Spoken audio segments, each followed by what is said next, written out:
Fast express में देश और प्रदेशवासियों का स्वागत है। मैं हूं हरीश।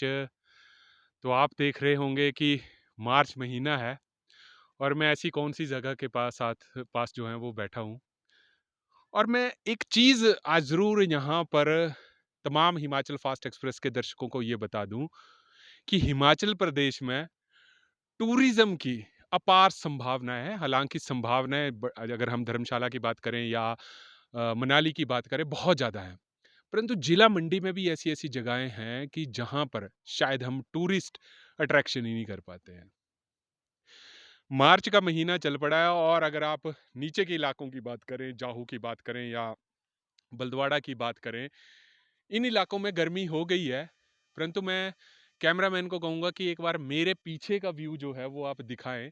हालाँकि ये आप जंगल देख रहे हैं यहाँ पर, और यहाँ पर इस वक़्त मैं बैठा हुआ हूँ और सर मतलब दोपहर का 1:30 और 2 बजे का समय है, परंतु यहाँ पर हवाएँ इतनी ठंडी चल रही हैं, तो आप ये अंदाज़ा लगा लीजिए कि गर्मी के समय में यहाँ पर कैसा मौसम रहता होगा।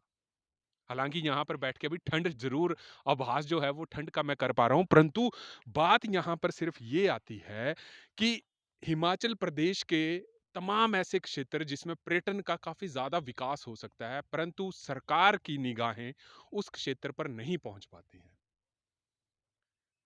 मार्च, अप्रैल, मई इन महीनों में गर्मी काफ़ी ज़्यादा बढ़ने वाली है, परंतु अगर आप इन इलाकों की तरफ बढ़ें तो आपको काफ़ी सर्द का मौसम जो होगा वो महसूस होगा। हालाँकि शाम के समय में टेम्परेचर ज़रूर गिर जाता होगा, परंतु ये इलाके ऐसे हैं, यहाँ से अगर मैं बात करूँ बलद्वाड़ा से होते हुए अगर आप लेदा होके आएँ, बीच में आपके पास खलियाना और बल्लड़ा जगह पड़ती हैं। यहाँ पर प्रकृति की इतनी ज़्यादा सुंदरता है जो कि देखते हुए ही बनती है। हालाँकि हम इस क्षेत्र से कई बार यहाँ से आते-जाते रहते हैं, परंतु आज हमने सोचा कि यहाँ की रिपोर्ट भी तमाम क्षेत्रवासियों तक पहुँचा दी जाए। हालाँकि आपको मैं बता दूँ कि इस तरफ मैं कैमरामैन को कहूँगा कि इस तरफ दिखाएँ, उस तरफ देखिए कि वो बल्लड़ा क्षेत्र जो है वो बल्लड़ा पड़ता है। बल्लड़ा का छोटा-सा कस्बा, यहाँ पे मैं बताऊँ छोटा-सा गाँव जो है यहाँ पर पड़ता है। और आप मेरे बिल्कुल सामने देखिए, वहाँ पर आप एक रोड देख पा रहे हैं जो कि ये आपका मंडी का जो है वो हाईवे है, जो कि आपका कलखर से जाहू से कलखर की तरफ आपको सामने देख पा रहे हैं कि नेशनल हाईवे है, वो वहाँ पे जा रहा है। और इस तरफ अगर मैं बात करूँ तो चौक वाला एरिया यहाँ पर आता है, और नीचे जमत, इस तरफ अगर हम चल जाएँ बलद्वाड़ा की तरफ तो जमत वाला इलाके यहाँ पर पहुँच जाते हैं। हालाँकि ये सरकाघाट विधानसभा क्षेत्र के अंतर्गत ही आता है अगर हम बल्लड़ा तक की बात करें, और इस तरफ दूसरी तरफ अगर हम बात करें तो ये बल्क क्षेत्र का जो है वो ऊपरी क्षेत्र विधानसभा का जो आता है। और सड़क की मैं बात करूं, हालांकि सुंदरनगर से बलद्वाड़ा का ये रास्ता जो जहां पर आप देख पा रहे हैं, ये कम से कम 20-25 किलोमीटर का है, परंतु गाड़ी यहाँ पे 20 से 25 किलोमीटर ही चलती है। तो यहाँ पर एक चीज जरूरी है कि हिमाचल प्रदेश पर्यटन के मामले में तो वैसे भी पूरी दुनिया में मशहूर है, परंतु कुछ इलाके ऐसे हैं जहां पर पर्यटन की दृष्टि को बढ़ावा देने के लिए ज़रूरी है। हालाँकि जब आप सुंदरनगर से बलद्वाड़ा की तरफ जाएँ, बाया लेदा होके जाएँ, तो अगर आप इस रोड के ऊपर जाएँगे ना, तो आप मान लीजिए कि आपको काफ़ी मनमोहक दृश्य हर पॉइंट्स के ऊपर, चाहे आप खलियाना से ऊपर की बात करें या लेदा से नीचे की तरफ बात करें, बहुत ही खूबसूरत नज़ारे आपको यहाँ पे देखने को मिलेंगे। आपका मन करेगा कि यहाँ पर बैठ के ज़रूर प्रकृति का आनंद लिया जाए, क्योंकि हिमाचल प्रदेश प्रकृति के इस सुंदरता के मामले में किसी से भी पीछे नहीं है। हालाँकि हम भी यहाँ से गुज़र रहे थे, काफ़ी वक़्त समय के बाद आए। तो यहाँ पर आएँ और ज़रूर यहाँ का आनंद, मौसम का आनंद लें। हालाँकि माता मुरारी देवी का मंदिर भी यहाँ से कुछ ही दूरी पर है। हम कोशिश करेंगे कि वहाँ भी आपको तस्वीरें वहाँ पर दिखाएँ, परंतु सरकारों को यहाँ पर ज़रूर थोड़ा-सा ध्यान देने वाली बात है कि जहाँ पर पर्यटन की दृष्टि से छोटा-मोटा कारोबार भी अगर शुरू हो जाता है, तो वहाँ पर ज़रूर ऐसी पॉलिसी लेके आएँ पर्यटन के मामले में, ताकि क्षेत्र का विकास हो, क्षेत्र का स्वरोजगार ज़रूर उत्पन्न हो जाए। क्योंकि अगर हम इंफ्रास्ट्रक्चर की बात करें या डेवलपमेंट की बात करें, तो स्टेट का तकरीबन जो भी हमारे पास बजट होता है, उसका तकरीबन 22% हिस्सा ही स्टेट के डेवलपमेंट पे लगाया जाता है। क्योंकि तकरीबन जो मैंने बताया कि बाकी का अमाउंट लोन रीपेमेंट्स पे दिया जाता है। तो क्षेत्र को बढ़ावा देने के लिए हम बहुत ऐसी चीजें कर सकते हैं जिसको सरकार को ध्यान देने योग्य जरूरी है। कुछ एक्साइज पॉलिसी लाए जाए। गोवा को देख लीजिए, अगर हम गोवा की बात करें तो हम में से आप कई लोग गोवा की तरफ जरूर जाते होंगे। हालांकि मेरे कैमरे की तार यहाँ पे फंस गई। मैं ज़रूर बताऊँगा कि गोवा आप लोग जाते हैं, वहाँ पे समुंदर का नज़ारा लेते हैं, वहाँ पे आप देखते हैं कि जो मादक वस्तुएँ हैं, वो काफ़ी सस्ती वहाँ पर मिलती हैं। परंतु गोवा भी एक तरह का गाँव ही है, परंतु उस गाँव को डेवलप इस हिसाब से कर दिया गया कि आज पूरे देश में गोवा की जीएसडीपी की अगर हम बात करें, तो वो पूरे देश के मुकाबले मुंबई के बाद आपके पास गोवा की जीएसडीपी है। पर्यटन की दृष्टि से भरपूर वहाँ पे विकास हुआ और भरपूर विकास इसीलिए हुआ क्योंकि समुद्र का किनारा था और समुद्र के किनारे के साथ हालांकि वो गांव ही था। अगर आप गोवा की तरफ जाएं तो आपको काफी सूखा सूखा एरिया वहां पे जरूर मिलेगा, परंतु सरकारों की दिलचस्पी के कारण वहां की जीएसडीपी बढ़ी, वहां पे टैक्स कलेक्शन ज्यादा हुआ, रेवेन्यू वहां पे काफी ज्यादा हुआ।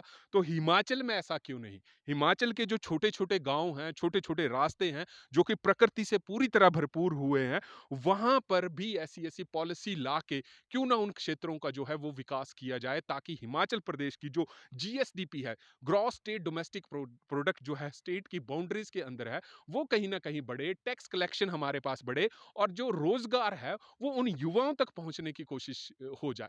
तो ऐसी ऐसी चीजें पर्यटन की दृष्टि से भी बढ़ना बहुत ज्यादा जरूरी है और पर्यटन का ही हिमाचल प्रदेश में भरपूर सौगात है। आप देखिए कि यहाँ पर अगर बैठ के मान लीजिए कि इस क्षेत्र में कुछ रेस्टोरेंट वगैरह भी अगर कुछ खुल जाता है या कुछ ऐसी चीज खुल जाती है, तो यहाँ से भी प्रकृति का सुंदर नजारा आप दिल दिल मतलब दिल खोल के ले सकते हो। हालांकि मनाली, कुल्लू मनाली में वैसे भी काफी अच्छी जगह है, परंतु मंडी की अगर मैं बात करूं, जिला मंडी के सरका घाट इस क्षेत्र की बात करूं, तो यहाँ पर ऐसी ऐसी चीजें हैं जो देखते हुए बनती हैं। बस जरूरत है हमारी इच्छा शक्ति की, हमारे अपने अपनी सरकारों की अपनी काबिलियत के ऊपर ज्यादा डिपेंड करता है कि हम क्षेत्र के विकास के लिए ऐसी ऐसी क्या क्या रणनीतियां लाएं ताकि हमारा हिमाचल भी मतलब गोवा जैसा राज्य बने।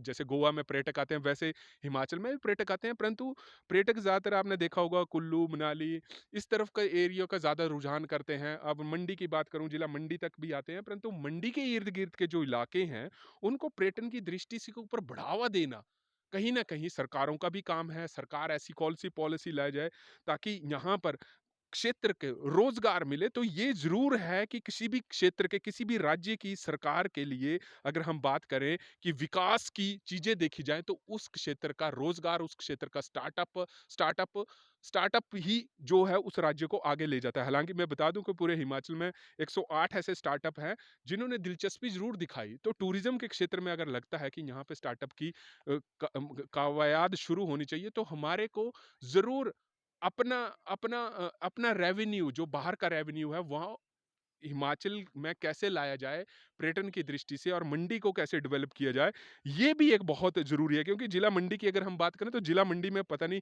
कितने मतलब ऐसे पर्यटक स्थल हैं जो कि देखते हुए बनते हैं। बस बात है कि उस चीज को हम कैसे बढ़ावा दिया जाए, हम कैसे टूरिस्ट को अट्रैक्शन और किया जाए, हम टूरिज्म के विकास के ऊपर हम और कितना अपने आप को डेवलप कर सके ताकि टूरिस्ट ज्यादा से ज्यादा हिमाचल में क्योंकि हिमाचल में अगर हम बात करें तो पर्यटन की दृष्टि से बड़े दृष्टिकोण है कि हिमाचल डेवलप हो जाए और कई काफ़ी ऐसे स्टार्टअप्स हैं। चाहे हम बेंगलोर की बात करें, चाहे हम हैदराबाद की बात करें, स्टार्टअप वहाँ पर पहुँचे हैं और वहाँ की कुछ पॉलिसीज़ इम्प्लीमेंटेशन की, चाहे वो आईटी क्षेत्र की बात करें, तो ज़रूरी नहीं है कि टूरिज़्म क्षेत्र में ही हम विकास कर सकें। हमारे जो आईटी एक्सपर्ट हैं, जो हमारे टेक्निकल क्षेत्र में जो लोग बाहर जाके नौकरी करते हैं, हालाँकि इंटरनेट का ज़माना है, ज़्यादातर आपके पास देखते हैं बीपीओज़ हैं, टेलीकॉम कंपनीज़ हैं, आईटी सेक्टर्स की कंपनी है। तो स्टार्टअप देखिए जहाँ पे ब्रॉडबैंड की कनेक्टिविटी, इंटरनेट की कनेक्टिविटी हमारे पास रहेगी, मतलब एयरपोर्ट्स ज़्यादातर बनेंगे तो उतना ज़्यादा मतलब क्षेत्र का विकास जो है वो संभव ज़रूर हो पाएगा। तो तो बजट में ये भी देखने वाली बात होगी कि टूरिज्म के साथ साथ हिमाचल प्रदेश का जो स्टार्टअप को आगे बढ़ाने के लिए और क्या कदम उठाए जाते हैं। परंतु ये नज़ारा आप देख रहे हैं सिर्फ हिमाचल फास्ट एक्सप्रेस के ऊपर। तब तक आप जुड़े रहिए हरीश वर्मा के साथ, हिमाचल फास्ट एक्सप्रेस के लिए।